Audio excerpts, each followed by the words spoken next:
Et nous sommes de retour au plateau pour la suite de cette émission. Nous abordons notre deuxième sujet. Nous parlons à présent du Mali. L'armée annonce avoir tué plusieurs membres d'une nouvelle coalition indépendantiste.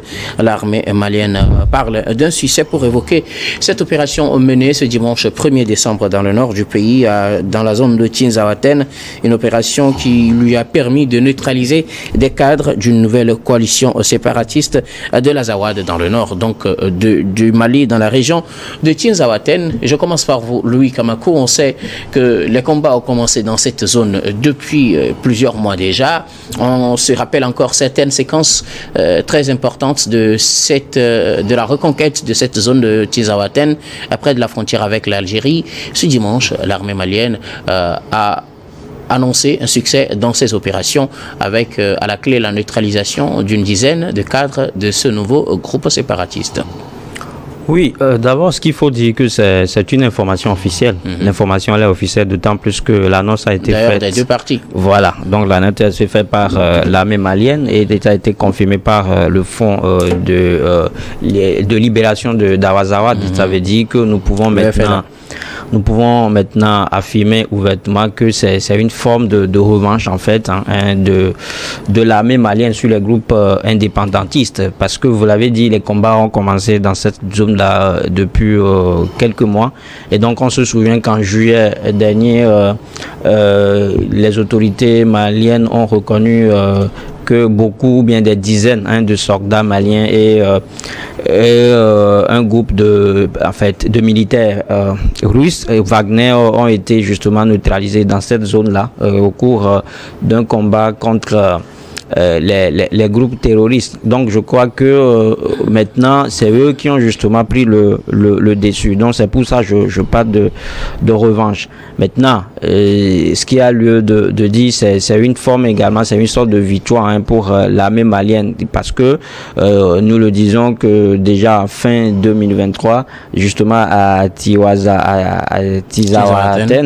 ce groupe indépendantiste là a perdu le contrôle de plusieurs localités, et juste après l'offensive malienne menée, qui a justement occasionné la prise de Kidal. Donc ici aussi, je pense que c'est une victoire d'État pour l'armée malienne. C'est un bonbon dans la course, je dirais pas dans la course au titre, mais c'est un pas décisif vers les objectifs fixés par les nouvelles autorités au pouvoir.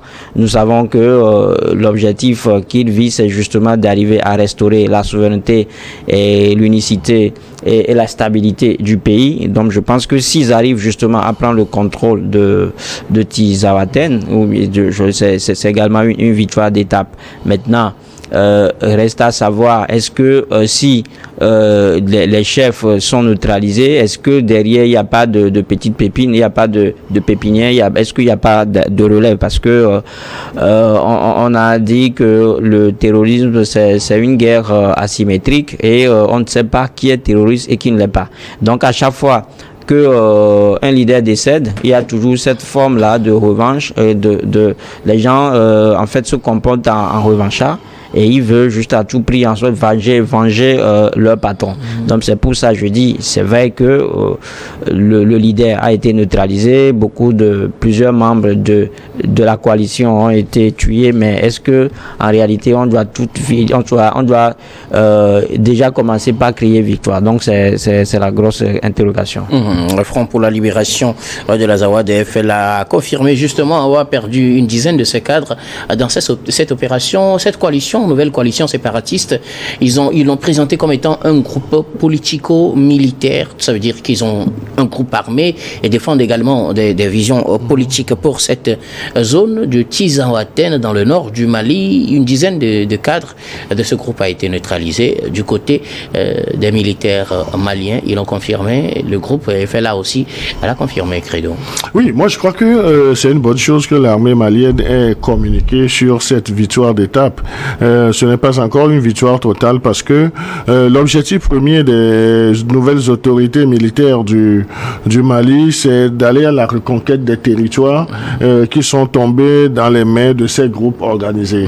Et si par le passé ou bien dans un passé récent, le Mali a célébré quelques victoires, d'autres victoires d'étape, aujourd'hui avec ce groupe qui vient à peine de s'affirmer sur le terrain, de se constituer, si 10 cadres, on ne parle pas de 10 éléments, mais si 10 cadres de ce groupe ont été assez tôt neutralisés, donc c'est dire que il va falloir du temps à ce groupe de se réorganiser. Cela ne voudrait pas aussi insinuer que ce groupe, avec la perte de ces 10 cadres, va disparaître du jour au lendemain.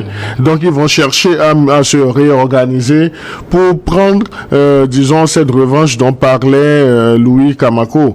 Donc aujourd'hui, avec l'exploit des militaires maliens aujourd'hui, on peut les encourager dans l'atteinte de leurs objectifs. Mais est-ce que le terrain sera assez facile pour eux? Donc on ne peut pas dire. Donc et là même, je crois que nous aurons l'opportunité de revenir sur les tactiques utilisées cette fois-ci pour avoir ce résultat. Et ce n'est pas une mauvaise chose en soi que les militaires maliens aient pu communiquer là-dessus. Donc et le fait même que le groupe séparatiste ait confirmé effectivement la perte de ces 10 cadres. Donc cela voudrait dire que l'action de l'armée malienne a été minutieusement pensée et cela a porté des fruits. Maintenant, l'autre question, est-ce que la tactique employée cette fois-ci sera maintenue sur le temps, dans la durée, pour avoir d'autres résultats? Donc c'est la grande interrogation. Et une chose aussi à l'endroit des forces armées maliennes, c'est une victoire d'étape, comme je le disais tantôt, ne pas dormir sur ses lauriers, continuer la lutte et se donner surtout les moyens de renseignement pour connaître les positions des forces ennemies. Alors, je reste avec vos credos selon une déclaration d'un cadre du Conseil national de transition au Mali. Cette opération a connu ce succès grâce à un changement tactique. Les militaires maliens ont utilisé des drones de fabrication turque pour mener ce combat. On sait que généralement, pour de telles opérations, c'est souvent des éléments au sol avec des appuis de vecteurs aériens qui sont utilisés pour pouvoir mener ces attaques. Mais cette fois-ci, selon ce cadre, pour minimiser les pertes en vie humaine au niveau de l'armée a préféré utiliser en grande partie des drones pour faire ces frappes ciblées. Comment analysez-vous ce changement de tactique dans cette guerre contre les groupes séparatistes dans le nord du Mali? Au début, c'était avec des militaires au sol et on a vu tous les revers qu'ils ont échoué. La tactique a changé et voilà les résultats. Disons, quelques jours après l'annonce de la création de cette coalition. Non, il faut dire que dans le jargon militaire, il y a ce qu'on appelle justement les tactiques de guerre, les astuces de guerre. Donc, si les forces armées maliennes avaient utilisé la tactique au sol et ça n'a pas prospéré comme cela devait, parce qu'il y avait également des pertes en vie humaine du côté de l'armée malienne, et cela écœurait beaucoup plus les Maliens. Donc, s'ils ont eu l'idée de changer de tactique et que ça a payé, donc je crois que il va falloir qu'ils se donnent les moyens nécessaires pour faire prospérer cette tactique-là. Vous savez, les groupes séparatistes, ou bien les groupes djihadistes, les groupes terroristes, ont toujours été entraînés pour faire un combat au sol. Et c'est leur spécialité, c'est l'excellence au sol dans le combat. Avec leurs motos. Avec le fait qu'ils arrivent rapidement à s'assimiler aux populations des localités. Donc aujourd'hui, si avec les drones, on peut essayer de repérer leur positionnement et puis de frapper de manière précise les points identifiés. Donc je crois que ça sera la débandade. parce que les drones n'avertissent pas. Mais lorsque vous faites un combat au sol, la progression de l'ennemi, ça dépend de la position, la position des forces ennemies est toujours sûre en termes de renseignement. Parce que si nous considérons les tactiques au sol employées il y a quelques mois par l'armée malienne, vous avez remarqué que dans le récit des échecs d'étape également, il y a une certaine, disons, un maillon de la chaîne qui n'aura pas bien fonctionné. Donc ça a attiré l'attention de ces groupes djihadistes, de ces séparatistes qui ils sont obligés de dégager le milieu ou bien de se repositionner. Maintenant, avec l'avantage des drones qui sont utilisés, avec le soutien des Russes, c'est que ces gens sont surpris même dans leur sommeil. Il suffit seulement qu'on ait la précision de leur localisation et que le drone fasse son job. Donc ils sont, disons, c'est la débandade totale. Donc c'est une tactique qui a prospéré, quitte à ce que l'armée malienne ait les moyens nécessaires de faire prospérer cette tactique. Mais une chose est de privilégier aujourd'hui, disons, les vecteurs aériens, mais il ne faut pas minimiser également, disons, le maillage, les opérations, le maillage du territoire, les opérations au sol.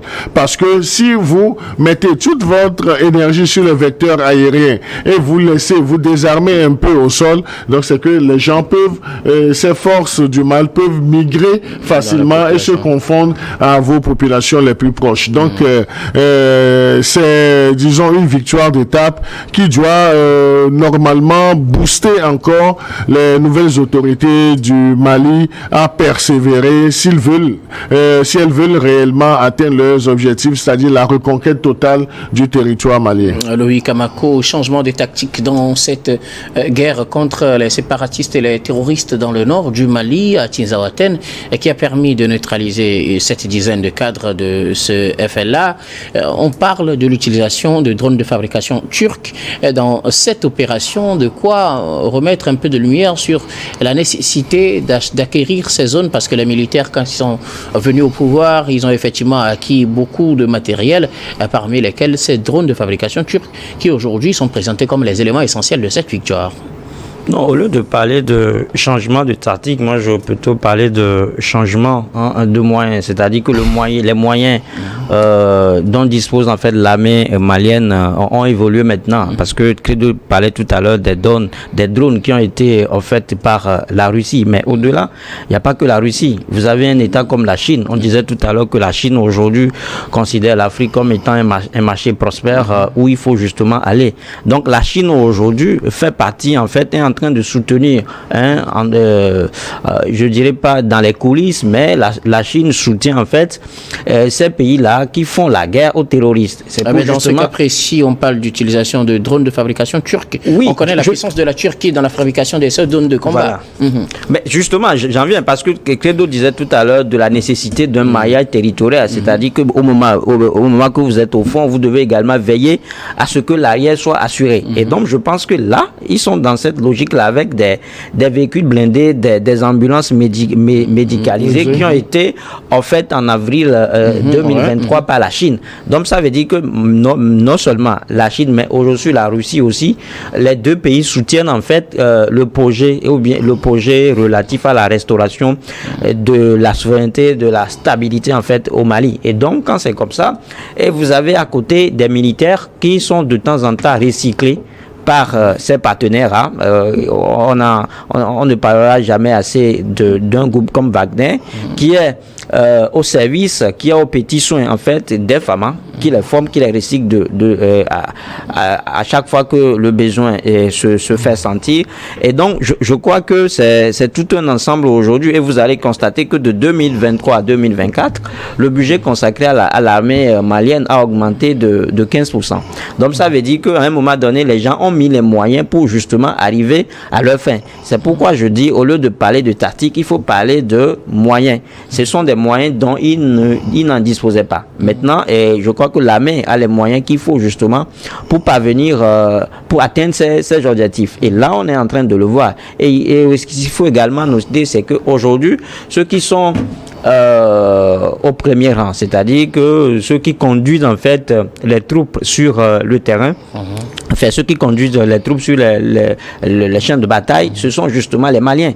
Et on a également touché cet aspect-là depuis bon moment quand les forces étrangères viennent combattre en fait à la place des autochtones. On a dit que quand vous prenez pas un pays comme le Mali, on parle de Tizawaten. Il n'y a pas un étranger qui connaît mieux Tizawaten qu'un Malien.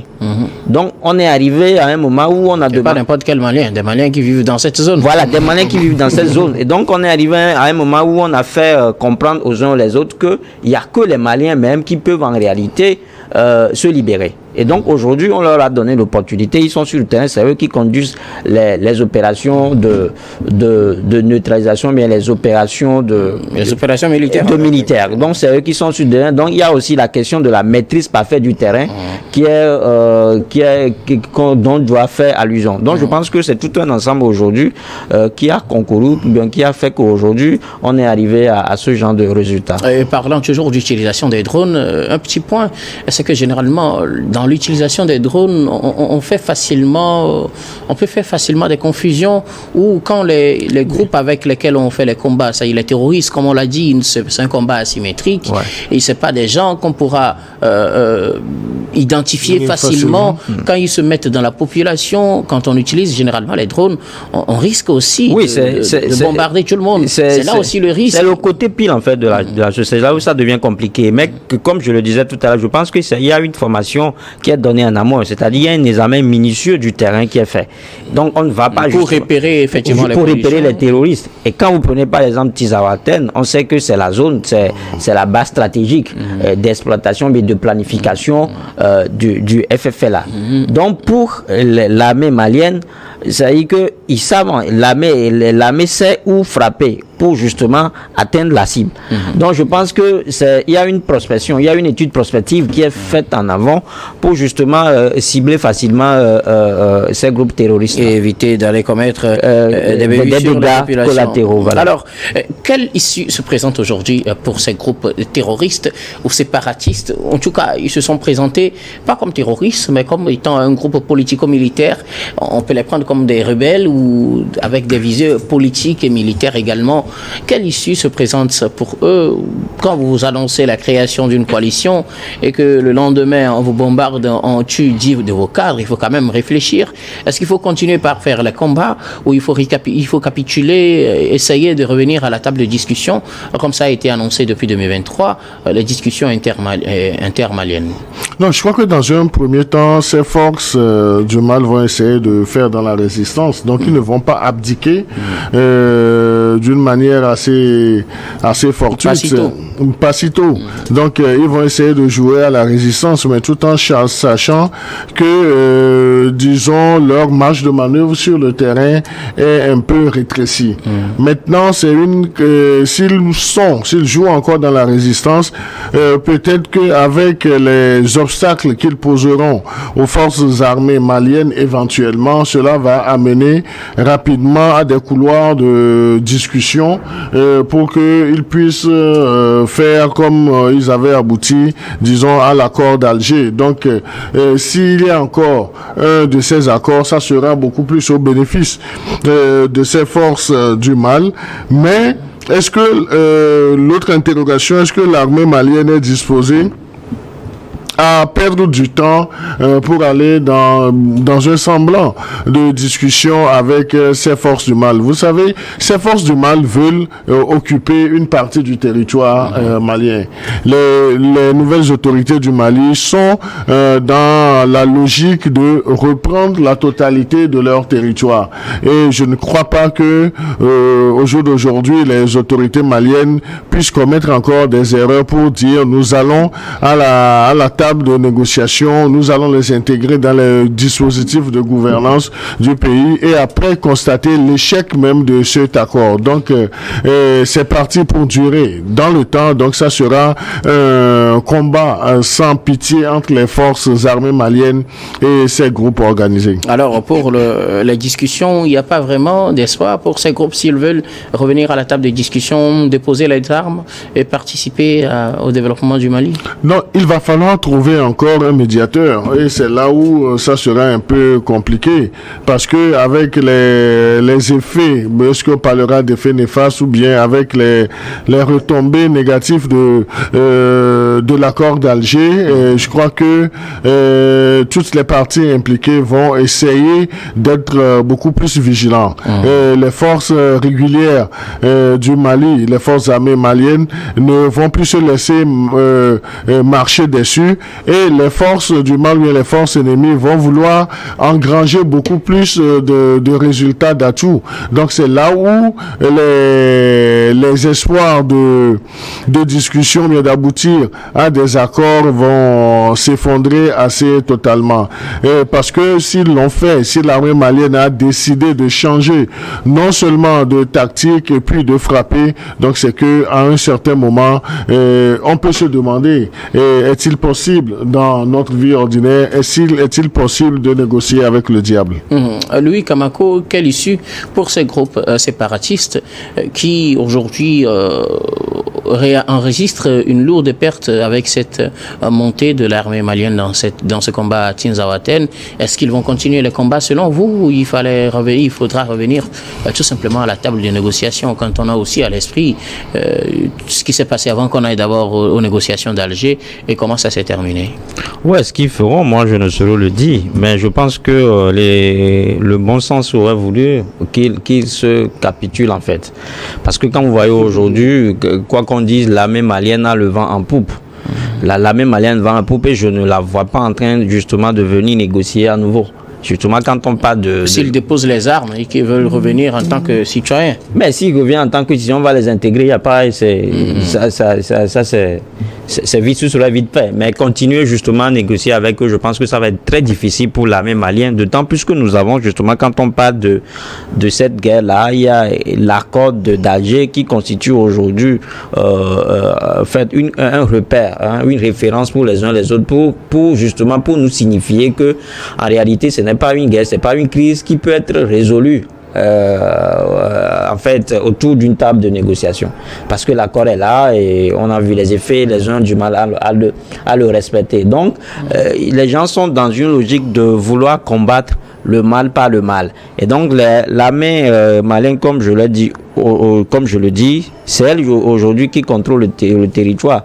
Et si elle continue de telles frappes, je pense que du jour au lendemain, elle finira par neutraliser ces groupes indépendantistes qui n'auront que d'autres choix, qui n'auront pas d'autre choix que de revenir à la maison. Revenir à la maison, c'est justement d'abandonner leur projet de séparation et d'avoir une indépendance au nord du Mali. Quelque chose à ajouter, Credo? Non, je crois que tout est dit. Donc, les forces armées maliennes n'ont plus droit à l'erreur. Donc, c'est d'accentuer leurs efforts pour neutraliser ces forces du mal.